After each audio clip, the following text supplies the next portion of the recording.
ça change de ce qu'on fait d'habitude. Des fois, quand on passe des journées où ça prend la tête, soit tu es fatigué, soit tu es énervé, bah souvent le sport, ça fait vraiment du bien. Saute avec ou sans les bras. Parce que ça permet de mieux appréhender son corps, d'avoir une confiance en soi qui est accrue. Ça permet de travailler le travail en équipe. Mais en fait, on s'en fiche du regard des autres, on danse pour nous. On est bien, on est bien. Ouais.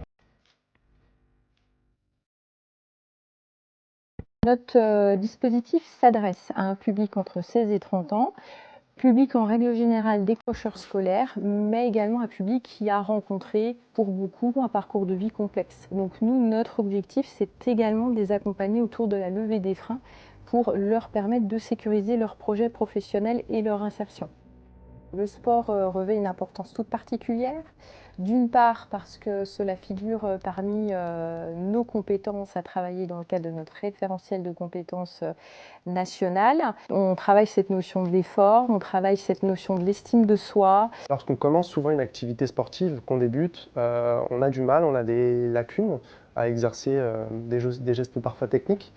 Et à force de répétition, à force de persévérance, on peut acquérir certains gestes techniques. En y arrivant, on gagne en confiance en nous.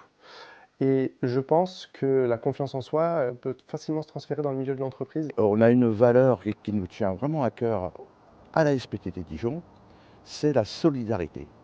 Et ce que j'entends par solidarité, c'est le partage, bien sûr, et l'ouverture à des publics différents, qui n'ont pas l'habitude de pratiquer, qui n'ont pas la chance de pratiquer les différentes activités que l'on peut proposer à la SPTT Dijon. 25 activités différentes, de la compétition et du loisir. Ça me donne envie de surtout reprendre un sport. En fait, le tennis, j'ai beaucoup aimé, comme le karaté aussi, ou comme aussi l'escrime. L'escrime que je ne m'y attendais vraiment pas du tout. À tout moment, on peut aussi, si on l'a arrêté, reprendre une activité physique, voire même une activité qu'on a abandonnée. Il est important, de toute manière, de se dire qu'il faut bouger. Comme l'école de la deuxième chance, ça aide aussi à reprendre confiance en soi par rapport aux professionnels et socialement et personnellement. Mais aussi, ça lâche, ça libère. Enfin, des fois, on est stressé. Il y a beaucoup de personnes qui angoissent, qui font des crises d'angoisse, des choses comme ça. Et le fait de faire ce sport, mais en fait, on s'en fiche du regard des autres. On danse pour nous et c'est un moment de joie.